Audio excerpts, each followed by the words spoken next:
Olá, como vão vocês? Hoje nós vamos conversar sobre uma doença famosa, porque atinge alguns famosos, não é tão frequente, mas atinge algumas pessoas que acaba dando uma repercussão muito grande na opinião pública em relação a essa doença. Essa doença é a esclerose múltipla, né? O que é a esclerose múltipla? A esclerose múltipla, ela é uma doença dita autoimune. Significa que é o corpo, células do corpo atacando o próprio corpo. Nós temos o sistema imunológico para nos defender de agentes patógenos, vírus, bactérias, algumas outras agentes patógenos que podem atingir o nosso corpo, né? Só que de repente, não se sabe muito bem o motivo, essas pessoas começam a produzir anticorpos que atacam estruturas do próprio corpo. Existem várias doenças que é chamada de autoimune, né? O sistema imunológico atacando o próprio indivíduo. Dentre essas doenças autoimunes, nós temos a esclerose múltipla. Temos outras também, como miastenia graves, que ataca a placa motora, temos o lúpus, temos a artrite reumatoide, temos a febre reumática, uma infinidade de doenças, né? Na maior parte estão na especialidade de reumatologia. Por isso que são tidas como doenças inflamatórias, porque não deixa de ser uma inflamação, já que o sistema imunológico está atingindo estruturas do próprio corpo. Bem, nesse caso, esses anticorpos atingem a bainha de mielina dos nervos no sistema nervoso central, que é o cérebro, cerebelo, tronco encefálico e medula espinhal, tá? O nervo, para ele funcionar, para a condução, né, e vocês têm que entender que o cérebro é constituído por milhares de neurônios que são fios elétricos. Para esses fios elétricos terem uma condução adequada, existe uma estrutura muito importante chamada de bainha de mielina, que é uma substância lipídica que fica em volta do nervo. Sem essa bainha de mielina, não existe uma condução adequada do estímulo. E aí o nervo para de funcionar e aquilo que ele comandava ou a informação que ele veiculava aquela função para, seja ela motora, de sensibilidade, nervos cranianos, seja do cerebelo, que é de coordenação, seja de continência urinária ou até mesmo do sistema nervoso autônomo, ok? Muito bem, nesses casos, enquanto tiver aquela inflamação que destrói a bainha de mielina, aquela função que aquele nervo exercia vai deixar de ser feita. E aí nós temos os déficits, né? Então a esclerose múltipla, ela é um processo inflamatório, autoimune, que para a gente caracterizar e começar a pensar, tem que acontecer duas placas em dois lugares diferentes, em tempos diferentes, para a gente pensar a esclerose múltipla. Existem outras doenças que podem prenunciar a esclerose múltipla ou podem parecer com a esclerose múltipla, né? Como o DVIC, que na verdade é uma placa de desmielinização a nível de medula cervical. É mais comum uma placa longitudinal nessa medula. Placa que a gente fala são essas zonas de inflamação. Muito bem.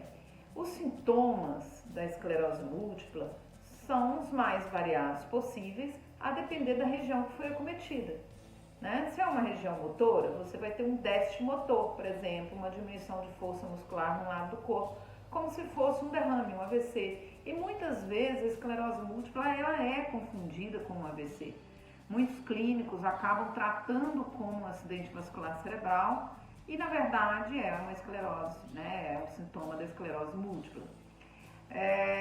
Pode ser um sintoma de sensibilidade, uma dormência, pode ser um desequilíbrio que a gente chama de ataxia, uma falta de coordenação, pode ser incontinência urinária ou fecal, né?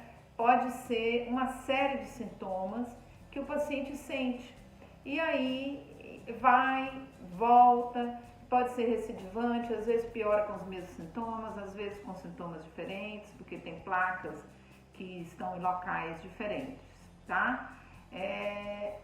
Essa doença ela pode evoluir tanto de uma forma aos poucos, piorando os déficits aos poucos, como ela pode piorar em surtos, como se fosse vários AVCs. Aí a pessoa piora, daqui a pouco ela melhora, mas não melhora tudo. Piora, melhora, mas não melhora tudo, né? E aí, se não fizer nada, se não fizer um tratamento adequado, a pessoa vai evoluindo de uma maneira em que ela fique muito limitada dos movimentos, com alteração de incontinência urinária, espasticidade, fica toda dura, com dores, fadiga, né? Pode evoluir com quadro depressivo, com tremores e ficar bem sequelado. Então é uma doença que hoje, por tem bastante conhecimento sobre ela, não justifica deixar chegar num quadro desse. Quando você tem um surto, né, um episódio único, e você fez o diagnóstico, como se faz o diagnóstico? Você pode fazer através da ressonância, que pode mostrar essas placas de desmineralização.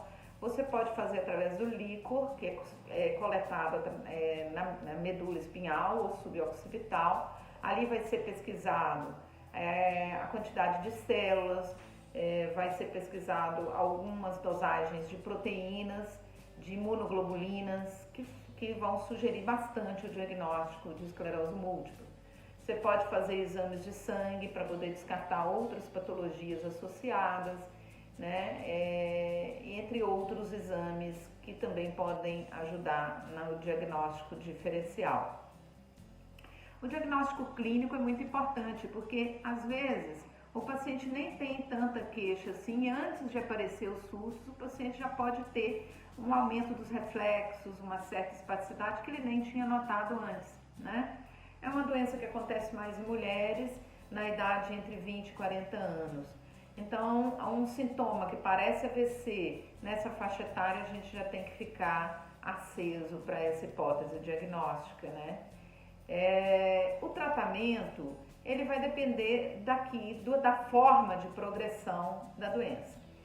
Se você tem um surto, a primeira coisa que você tem que fazer é descartar um quadro infeccioso, porque às vezes um quadro infeccioso pode desencadear um surto, uma placa, né, por uma excitação no sistema imunológico. Então você tem que tratar a infecção. Depois de tratar a infecção ou descartada uma infecção, você entra com um pulso de corticoides em dose alta, que é a metilprednisolona, e depois faz um desmame de corticoide a nível ambulatorial. Feito isso, se o paciente começa a evoluir com muitos surtos, aí a gente tem que usar os imunomoduladores. São medicações que você usa, muitas vezes subcutâneo, e você pode usar para poder evitar que esses surtos venham, para evitar a progressão da doença. É usado também muito na forma insidiosa, que é aquela forma que o paciente vai piorando os déficits aos pouquinhos, sem ser em surtos, né? Para poder ter um controle adequado desses pacientes. A causa da esclerose múltipla é muito difícil estabelecer uma causa que tenha correlação com o início. Existem estudos que falam um déficit acentuado de vitamina D em crianças, pode ser indicativo, né? Pode predispor ao desenvolvimento da esclerose múltipla. Você pode ter infecções como, por exemplo, pelo Epstein-Barr, que é da mononucleose. Você pode ter outras doenças que podem predizer ou aumentar a probabilidade do paciente acabar desenvolvendo a doença. Mas isso aí também não tem um consenso sobre isso, tá? Os pacientes precisam de acompanhamento multidisciplinar a depender da intensidade dos déficits que ele já possui, muitas vezes sendo necessário fisioterapeutas, fonoaudiólogos, pacientes para tratamento de dor, psicólogos, psiquiatras, quer dizer, geralmente são equipes multidisciplinares.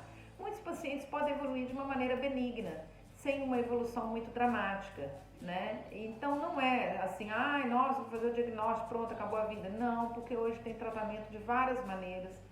Existem pessoas que estão fazendo, né, vitamina D em dosagens altas, mas ainda é off-label, não está comprovado cientificamente. Existem essas medicações imunomoduladoras, existe muito tratamento e às vezes o paciente tem um surto e não tem mais, então não é para ficar com medo do diagnóstico, tá? As pessoas entram em depressão quando estão diante desse diagnóstico. É importante que vocês saibam, se alguém tiver uma mulher entre 20 e 40 anos, com uma clínica parecida com AVC, peça para buscar um neurologista competente, né? Para que eles possam, assim, estar buscando um diagnóstico e até um tratamento adequado, ok? Vocês vão encontrar mais detalhes sobre o assunto no artigo que eu escrevi, que é só uma pincelada, tá certo? Um beijo para vocês, Deus abençoe e até a próxima. Tchau!